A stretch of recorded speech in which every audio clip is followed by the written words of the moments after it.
I guess the underlying note of no buy is that you can make their pockets hurt while helping your own pockets.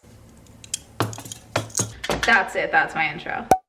Hey, I'm Amanda, you're watching Swell Entertainment, and today we are talking about no buy years, low buy years, and the fact that I have a dumb amount of credit card debt. I figured this was a good thing to lead off on because, you know, why am I discussing this? I'm discussing this because, one, I'm doing this.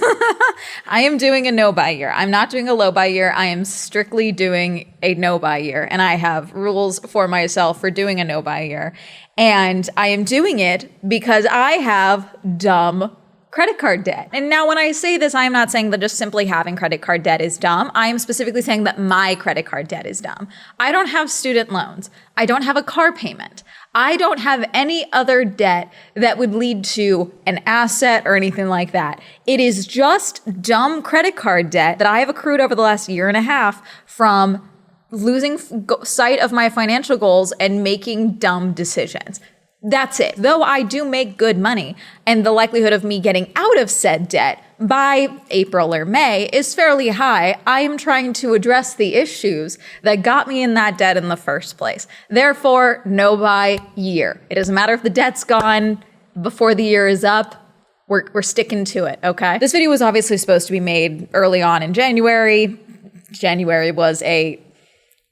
It's too early to swear. January was a mess, obviously, so other videos took precedent, and so now we're talking about this now. I wanted to cover this because I think this is a very interesting consumer habit that I've been seeing, especially on TikTok and YouTube and other platforms as well. I've been seeing this quite a bit actually on Threads as well.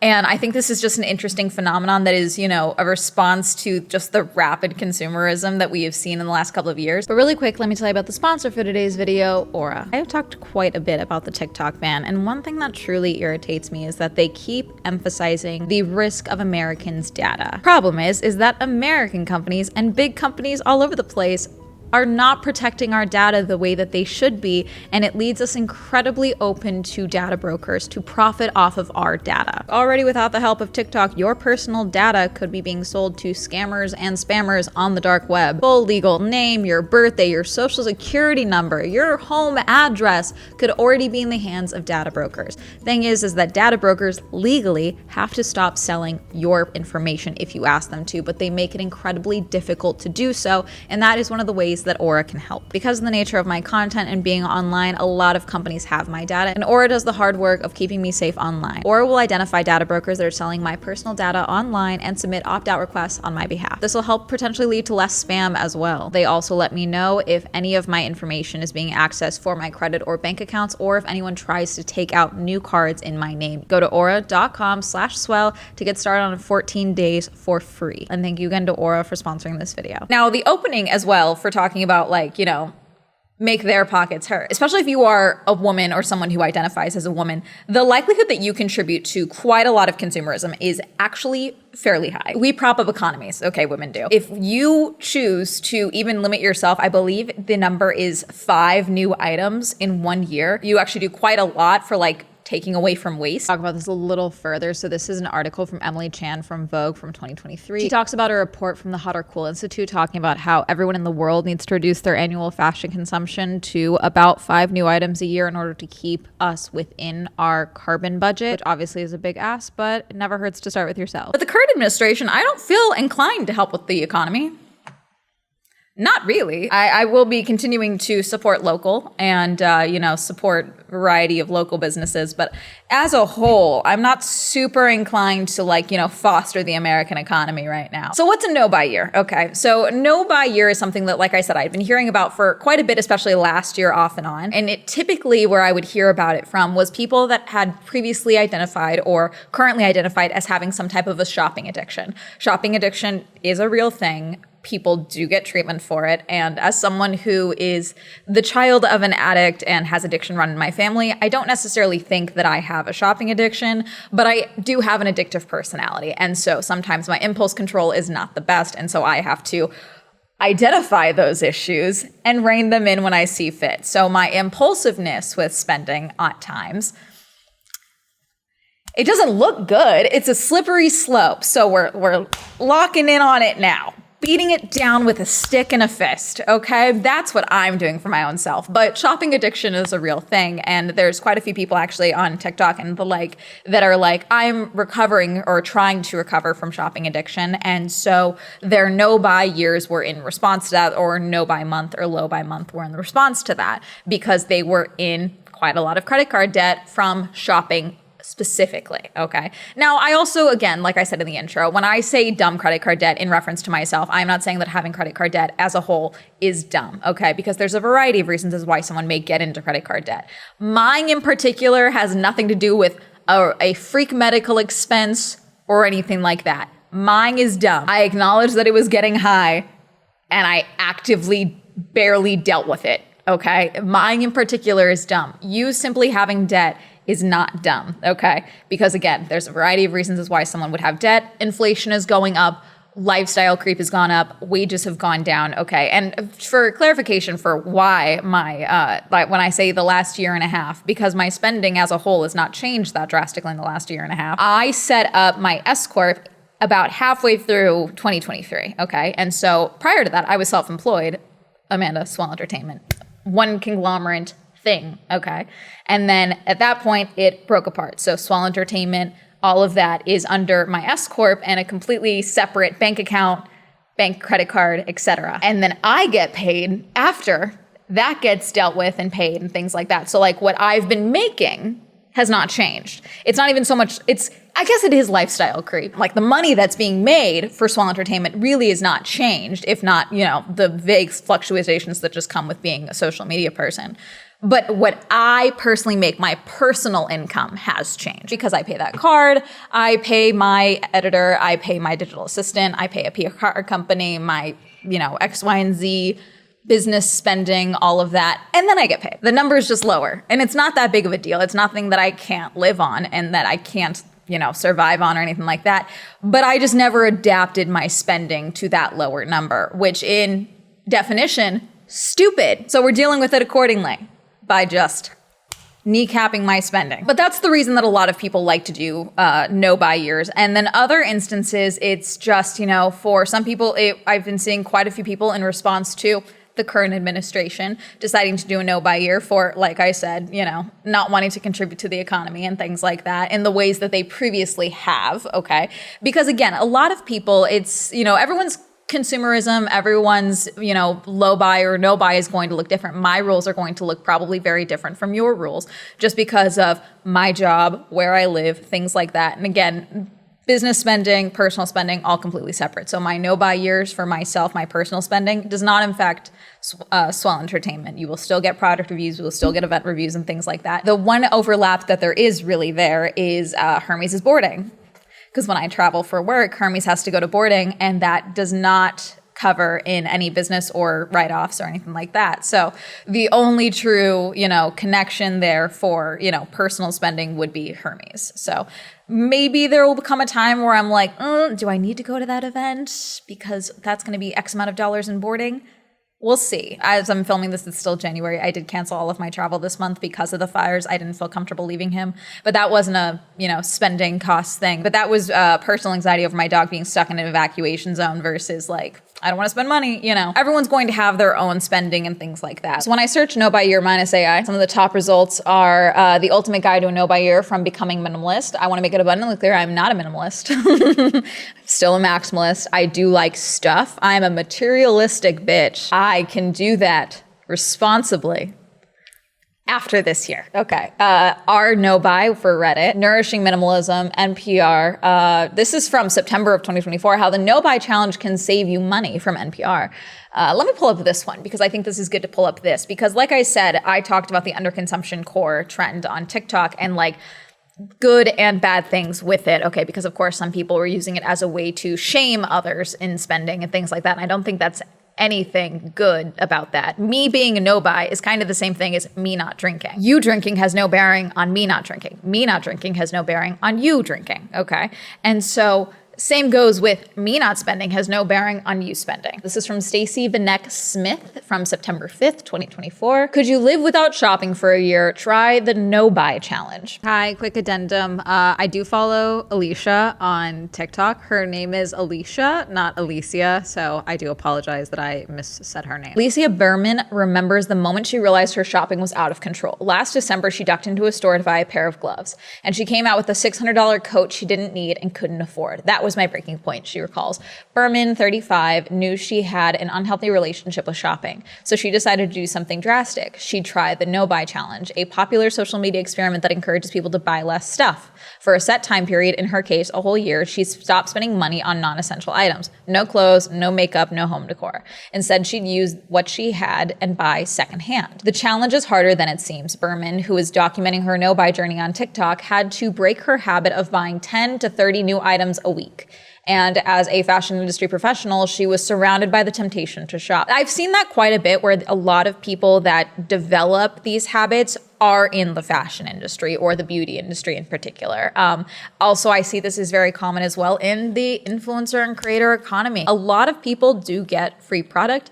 I get free product on occasion, but I'm not someone that's on a lot of PR lists. Product that I get for free comes from goodie bags at events and things like that. Then there's also a lot of people who want to look like they're getting free things, and so they buy a lot of things, and then they use that as a means to try and, butter up a brand to get them to send them free things or work with them in brand deals and things like that. And so it kind of becomes a self-fulfilling debt cycle. I've talked about this quite a bit, where like people just assume like when you're an influencer and you have all these followers, you're going to be making all this money, and that's not often, if not always, the case. Since starting the challenge in January, Berman has saved tens of thousands of dollars, paid down a quarter of her debt, and says her mental health has improved. Essentially, I had gone through detox and withdrawal from the dopamine you get from shopping. Anyone can try the no-buy challenge, whether your reason is to curb spending, cut back on fast fashion, or reduce your carbon footprint. About 10% of all carbon emissions comes from the fashion industry, according to the United Nations. Months into the challenge, Berman says that her no-buy journey has helped her consume more mindfully, and there have been other payoffs as well. I'm very proud of myself, she said. I've seen a new level of dedication and focus that I wasn't aware I was capable of before. I've been talking about my no-buy year for myself quite a lot on Twitch. We've been discussing this quite a bit. I'm live quite a bit over there, so obviously they're going to discuss things with them.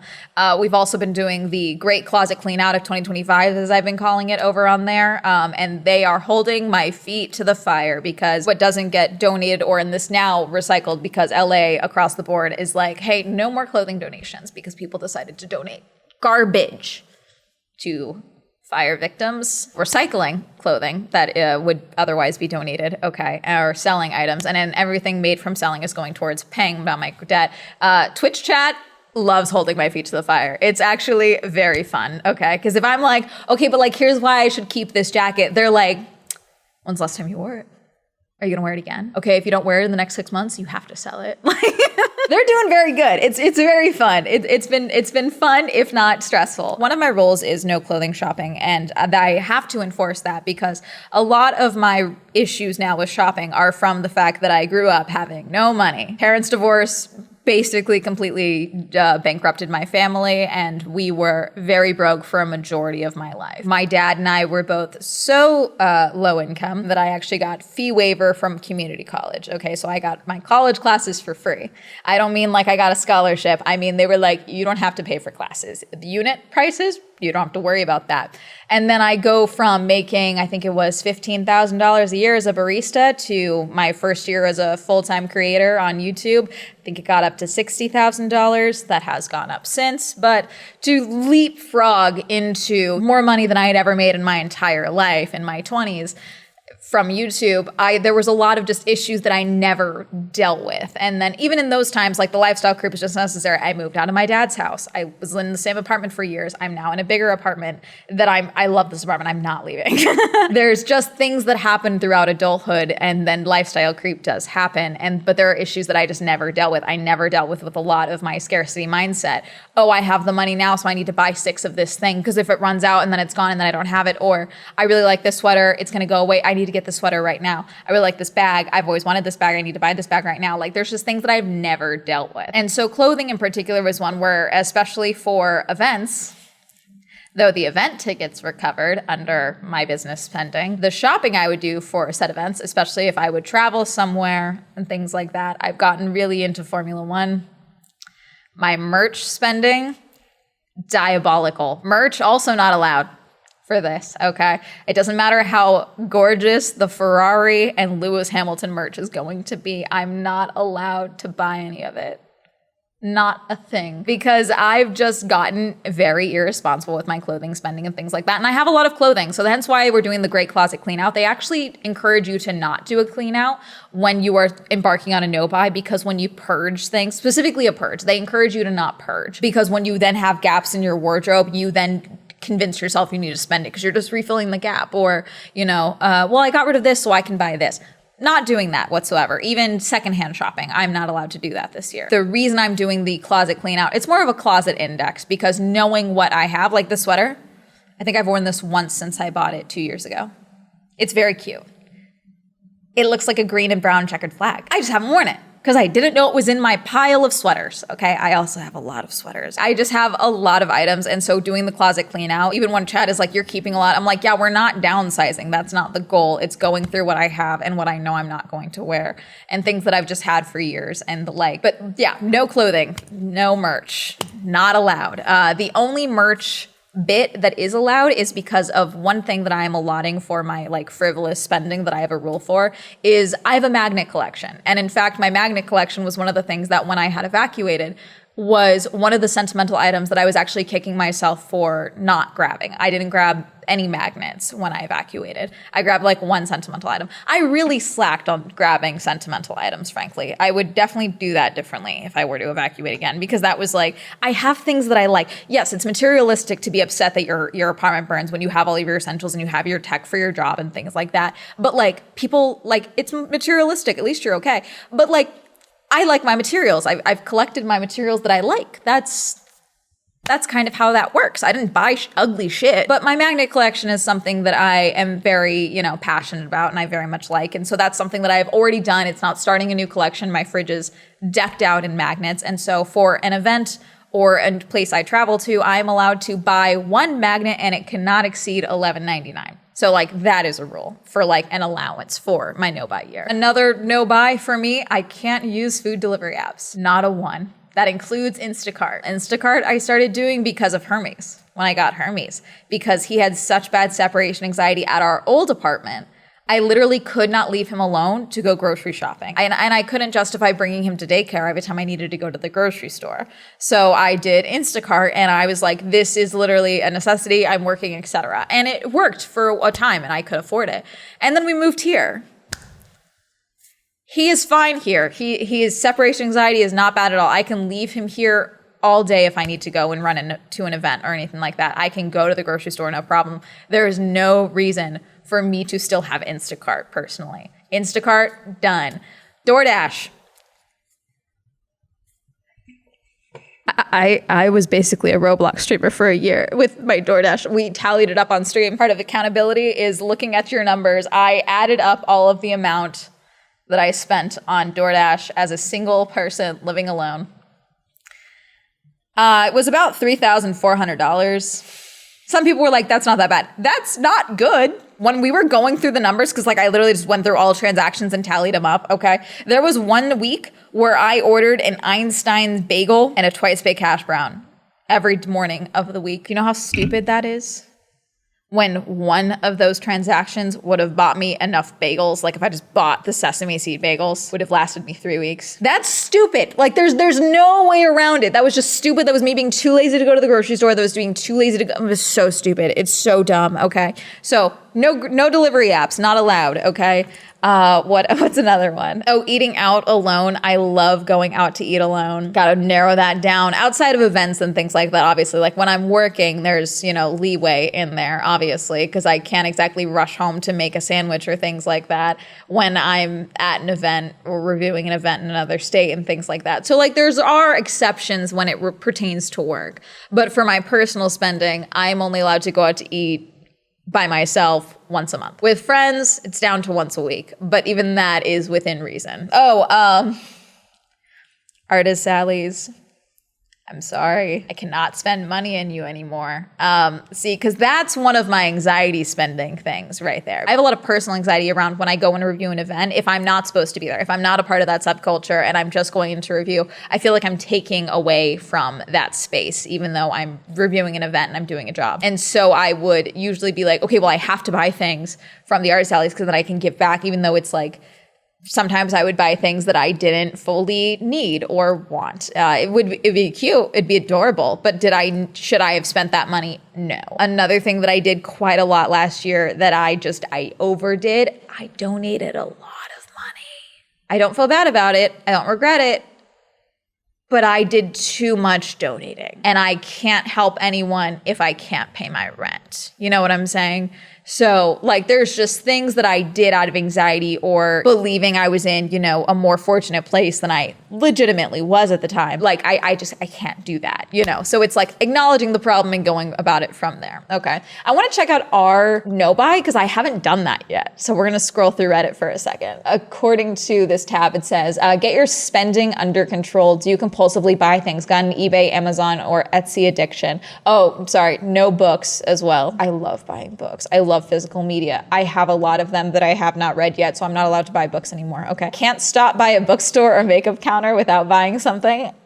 Break that habit with a no buy. You can do it for a chosen time period until you use up what you have or until you reach some goal. It's a lot easier when you have support, so post your no buy and we'll cheer you on. This was created in July 4th, 2011. Reminder, no buy should not include essentials. Yeah, so like grocery shopping. My grocery shopping, I really got like serious with myself about like, okay, stop buying only vegetables. You're an omnivore. Like, no wonder things are going bad. You're hungry. You're not eating those things. And so then you go and buy food. You go and get a burger. You go and do X, Y, and Z. Or I would buy, a family pack of meat and not portion it out. And then it would go bad before I finished using it all. So I've been getting much better about like freezing bigger portions of food and things like that. And then thawing as needed, defrosting. Essentials are required. So toothpaste. There are certain products like my eyeliner. There's literally one eyeliner product that I like. As soon as it's out, I'm buying more. A lot of people here are doing low buys, specifically 1 month of low buy, high fellow, reflecting on 6 months of a low buy. For my like locking in on this, I literally decided this within the span of 24 hours from New Year's Eve to New Year's Day, while I was still in the throes of what I'm fairly certain was neurovirus. I said previously it was the flu. Looking back at my symptoms and how long I was sick, etc., I do think it was neurovirus. I had the post-fever clarity of like, this year I'm going to get my spending under habits. And like last year, I should note as well, I did the 75 hard style challenge created by Old Loser in Brooklyn. I gave myself too much leeway with that challenge. And that's why for this year, when I was thinking about like maybe doing the 75 hard style challenge again, I was like, but I have this debt. What if I just didn't buy anything? A concept, I know. So therefore, I decided to do the no buy instead because I am someone who does very well with structure. Taking YouTube seriously, treating this like a job and posting on a schedule and working on a schedule. I'm literally filming this video and another video on my scheduled filming day because I am someone, though I'm a creative, I do like having certain structure. Same goes with spending. It was actually very freeing for me to come to the conclusion of I'm going to do a no buy because it just kind of took out a lot of that question of spending and things like that. Not to keep equating one addiction with another, but I don't drink. I've talked about this a couple of times. People get very weird when I talk about not drinking. But my not drinking, I don't drink. Me saying I don't drink, complete thought. You cannot get me to drink. My friends, family, etc. cannot get me to drink. If I choose to have a drink, it is something that I choose to do. No one can get me to do that, okay? Peer pressure when it comes to drinking does not work on me because it's a decision that I've made and it's a decision that I've stuck to, mine, since I was 18. And so when I made the decision, I am doing a no buy, I don't spend money like I used to, it kind of unlocked that same kind of resolve as I have with drinking. You can't get me to spend money.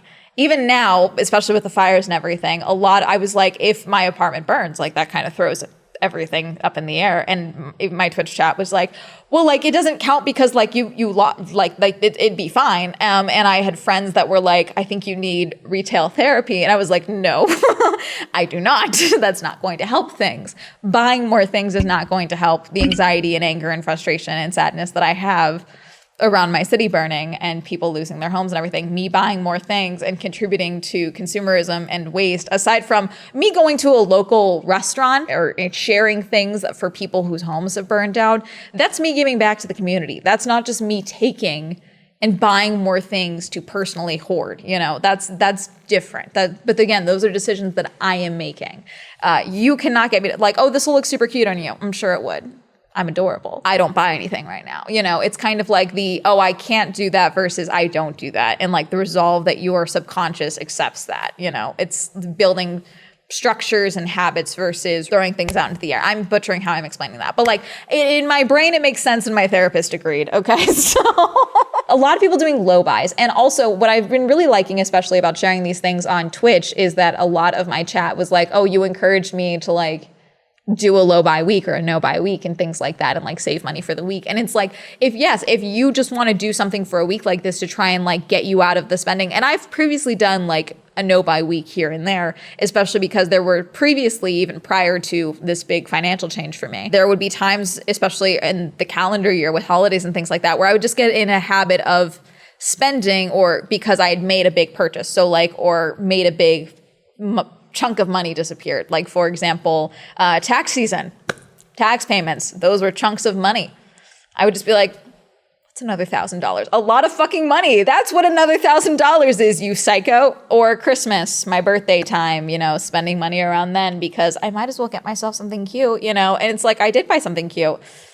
I didn't need to buy 8 more things that were cute, while I was doing that, So it was just kind of like my impulse issues were less, I need the feeling of shopping to, solve a wound or something like that, and more just not thinking about my personal goals. My personal goals are, I want to buy a house. I know that is very difficult to do for a young person, even someone making the money that I am making at this time in the country. However, I'm someone that deals with a lot of instability and a lot of anxiety around instability, and I've moved 17 times since I was 13 because of said instability with housing. I want a home. I want something that if I wake up in the middle of the night and I have insomnia, I want to paint a mural on the wall or paint the house purple because I feel like it. And I can't really do that here. I can put up peel away wallpaper.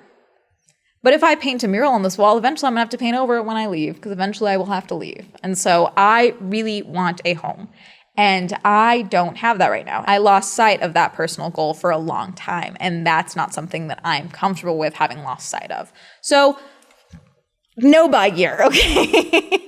Someone on here as well, same rule as me. I'm going to read the books I own. Gosh darn it. Wanted to share a win. Part of my no buy year this year is not buying fast food and delivery little treats by myself. So I have more funds for meals with my friends and significant other. Today I was feeling very tempted to break it due to a low mood, but remembered I had a gift card I was given a few years back and had enough money on the card to buy myself a meal and a drink for a friend I was seeing later. Without this no buy, I probably would have folded, but this year I'm committed to intentional spending and voting with my dollar. I think that's something as well as, because especially when you start making the giant switch into groceries and like becoming an ingredient house and things like that, I think we like really demonize like processed foods and things like that right now. I found Uncrustables. I don't even like peanut butter and jelly sandwiches, so these are just like the peanut butter and honey spread sandwiches. They're very good. They are lazy. They are easy. I just pull it out. It's just been sitting defrosting on my desk while I film. When I'm done filming, I get to have a little snack. Could I have time to go and make food? Will I go and do that? No, but I will be hungry. And this way I can do this without ordering food. And it's like there's certain things that are like processed and, whatever, that are convenient that I think you should still allow yourself to buy during your no buy year if it means that you will, not just kind of give up cooking and go and do something else. I love making soup. I've made so much soup this month already. And you know what? I'm going to make soup in the summer because I can. And I have free will. It's great. Oh, here's someone asking a question. For the females, does your no buy year include beauty treatments or not? I see a lot of male finance creators that have talked about the no buy and things like that, getting mad at women for allowing certain beauty treatments and things like that. And it's like, at the end of the day, pretty privilege is capital, especially for women. So if you would like to spend money on your appearance and things like that, go for it. That's your call. I do recommend, reestablishing and relooking at your finances and seeing if that is something that you can fit into your new budget for your no buy. But I do think it's a case by case basis for what people are comfortable with. And also, your no buy is going to be miserable if you don't feel comfortable in how you look and things like that. So definitely it's, again, a case by case basis. My rules are going to be different from your rules rules are going to be different from mine. And hey, if this is something that you're like, I definitely just don't see myself doing this whatsoever, that's totally fine. I would love, at the very least, for my no buy year, to be debt free by the end of 2025. That is my personal goal. The likelihood of me getting that done prior to that, fairly high. But still, that is one of my goals. And then I have other personal goals, and I will update you. Ideally, I would love to make another video of this at the end of 2025 and tell you about my experiences with doing a no buy and if there was any times that I broke it and things like that. Right now, I've done very good of sticking to my no buy, even in spite of all of the, stress that I've experienced and things like that in this last couple of weeks. I'm feeling pretty comfortable with it. I'm pretty confident with it. I'm sure maybe by month 5, I'm going to be pulling my hair out, but we'll cross that bridge when we get to it. Have you heard of a no buy year? Have you thought about doing a no buy year? Do you have any personal, experience with no buy or low buys? Have you ever thought about doing one? Are you annoyed that I still identify as a maximalist, even though I am doing a no buy year? What are your thoughts on consumerism? Let me know. Comment down below. Reminder, I stream on Twitch. Reminder that Swell Entertainment is now available on Spotify. Reminder to use code SWELL for 10% off on gamer subs. Shout out to my channel members. If you'd also like to join channel memberships, you can go ahead and click the link down below. If you'd like to follow me on all social media, that'll be all up here. And that's going to have a day. Goodbye.